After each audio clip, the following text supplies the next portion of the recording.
ओम नमः शिवाय। सावन मास की कथा शुरू करने से पहले मैना का विवाह तथा मैना आदि को पूर्व जन्म में प्राप्त हुए सनकादि के शाप एवं वरदान का कथन करेंगे। नारद जी ने पूछा, ब्रह्मन, पिता के यज्ञ में अपने शरीर का परित्याग करके दक्ष कन्या जगदम्बा सती देवी किस प्रकार गिरिराज हिमालय की पुत्री हुई, किस तरह अत्यंत उग्र तपस्या करके उन्होंने पुनः शिव को ही पति रूप में प्राप्त किया, यह मेरा प्रश्न है। आप इस पर भली भांति और विशेष रूप से प्रकाश डालिए। ब्रह्मा जी ने कहा, मुने नारद, तुम पहले पार्वती की माता के जन्म, विवाह और अन्य भक्तिवर्धक पावन चरित्र सुनो। मुनि श्रेष्ठ, उत्तर दिशा में पर्वतों का राजा हिमवान नामक महान पर्वत है, जो महातेजस्वी और समृद्धशाली है। उसके दो रूप प्रसिद्ध है, एक स्थावर और दूसरा जंगम। मैं संक्षेप से उसके सूक्ष्म स्वरूप का वर्णन करता हूँ।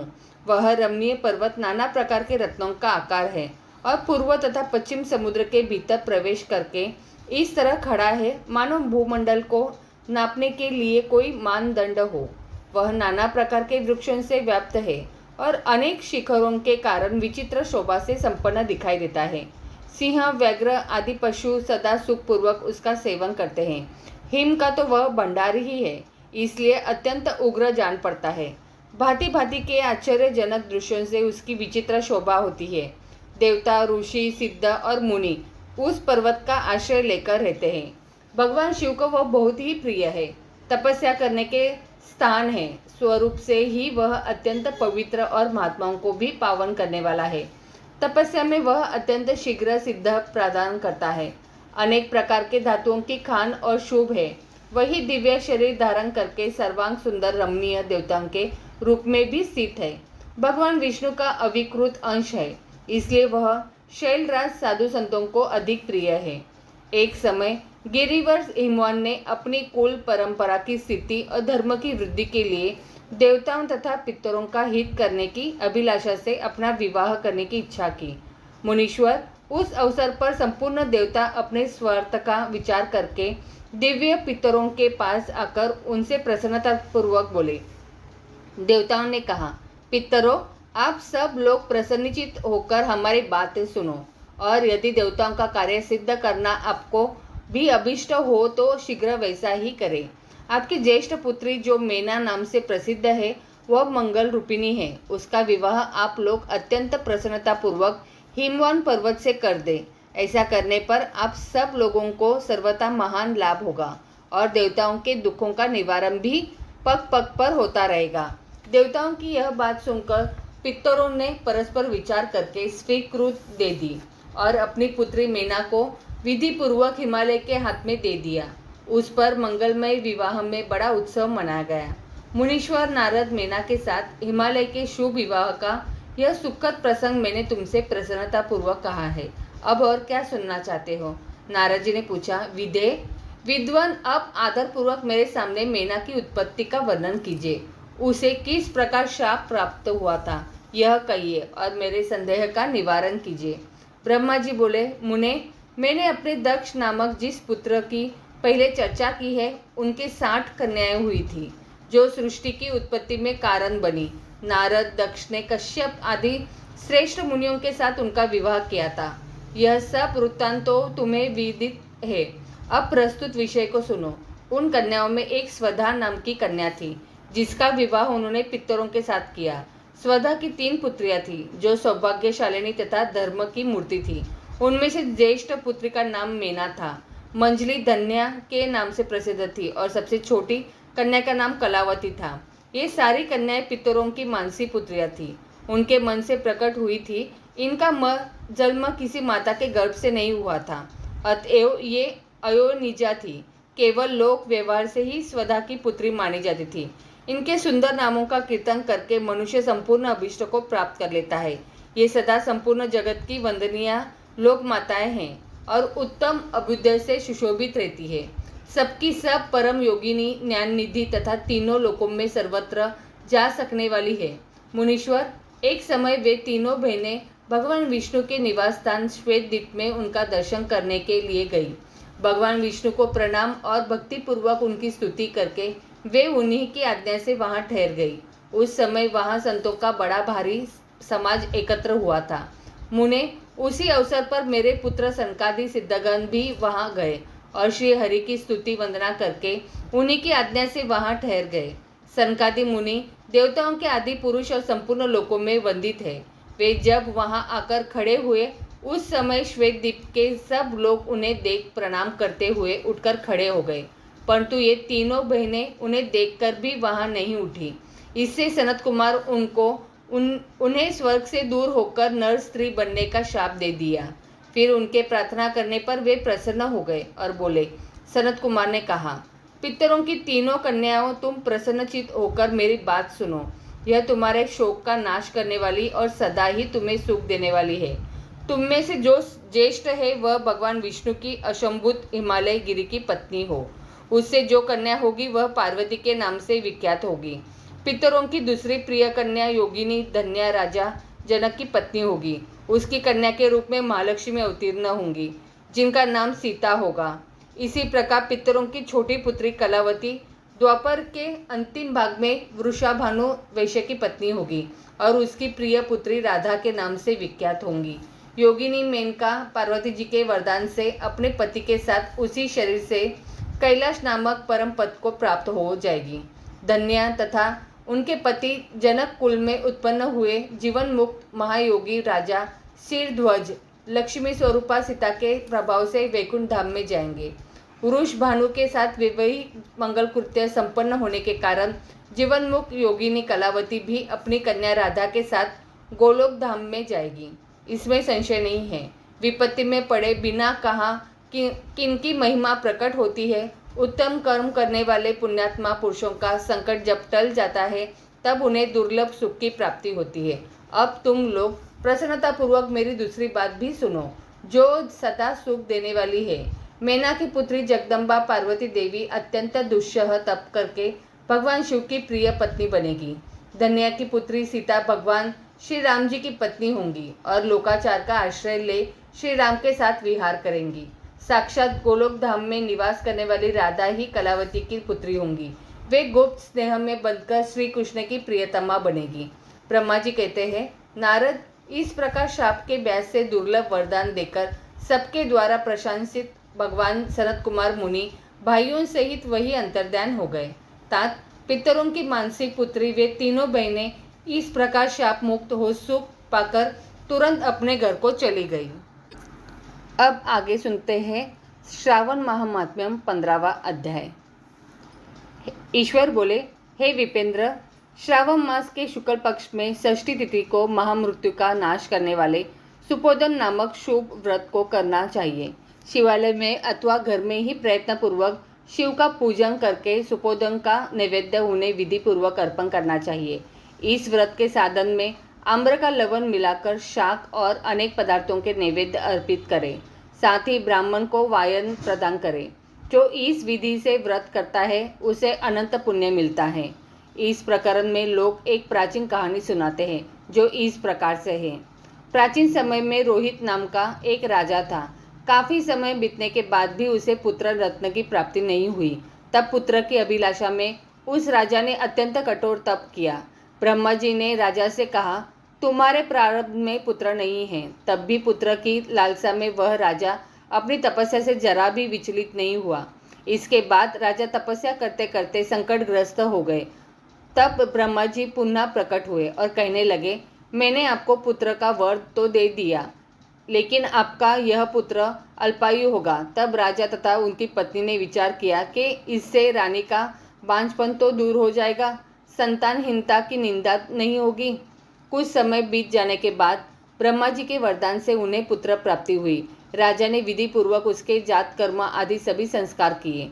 दक्षिणा नाम वाली उस रानी व राजा ने अपने पुत्र का नाम शिवदत्त रखा। उचित समय आने पर भयभीत चित्त वाले राजा ने पुत्र का यज्ञोपवीत संस्कार किया, किंतु राजा ने उसकी मृत्यु के भय से उसका विवाह नहीं किया। तदंतर 16वें साल में उनका पुत्र शिवदत्त मृत्यु को प्राप्त हो गया। तब ब्रह्मचारी की मृत्यु का स्मरण करते हुए राजा को बहुत चिंता होने लगी कि जिन लोगों के कुल में कोई ब्रह्मचारी मर जाए तब उनका कुल खत्म हो जाता है और वह ब्रह्मचारी भी दुर्गति में पड़ जाता है। सनत कुमार बोले, हे देव, हे जगन्नाथ, इसके दोष निवारण का उपाय है या नहीं? यदि उपाय है तो अब भी बताइए, जिससे दोष की शांति हो सके। ईश्वर बोले, यदि कोई स्नातक अथवा ब्रह्मचारी मर जाए तो अर्क विधि से उसका विवाह कर देना चाहिए। इसके बाद उन दोनों ब्रह्मचारी तथा आग को परस्पर संयुक्त कर देना चाहिए। अब अर्क विवाह की विधि कहते हैं। मृतक का गोत्र, नाम आदि लेकर देश काल का उच्चारण करके कर्ता कहे कि मैं मृत ब्रह्मचारी के दोष निवारण हेतु वैसर्गिक व्रत करता हूँ। सर्वप्रथम सुवर्ण से अभ्युदय करके अग्नि स्थापन कर आघार होम करके चारों व्याहृतियाँ होम भुव स्वः से हवन करना चाहिए। इसके बाद व्रत अनुष्ठान के उत्तम फल के निमित्त व्रतपति अग्नि के संपादनार्थ विश्व देवों के लिए घृत की आहुति डाले। उसके बाद स्वीकृत होम करके अविष्ट होम संपन्न करे। पुनः देश काल का उच्चारण करके इस प्रकार बोले, मैं अर्क विवाह करूँगा।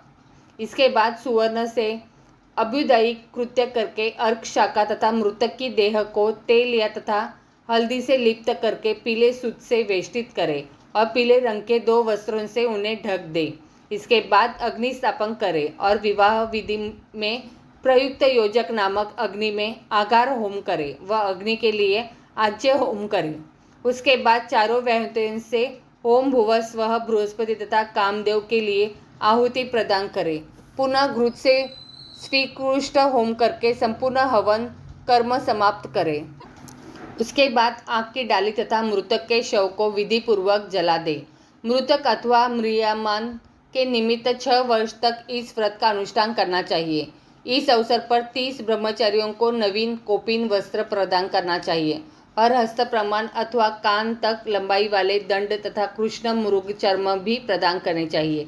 उन्हें चरण पादुका, छत्र, माला, गोपीचंदन, प्रवाल मणि की माला तथा अनेक आभूषण समर्पित करने चाहिए।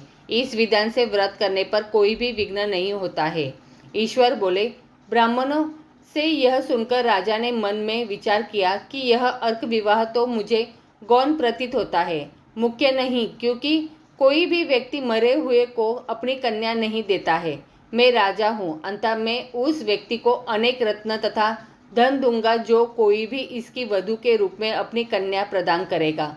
उस नगर में एक ब्राह्मण था। उस समय वह किसी दूसरे नगर में गया हुआ था। उसकी एक सुंदर पुत्री थी जिसकी माता की मृत्यु पहले ही हो चुकी थी।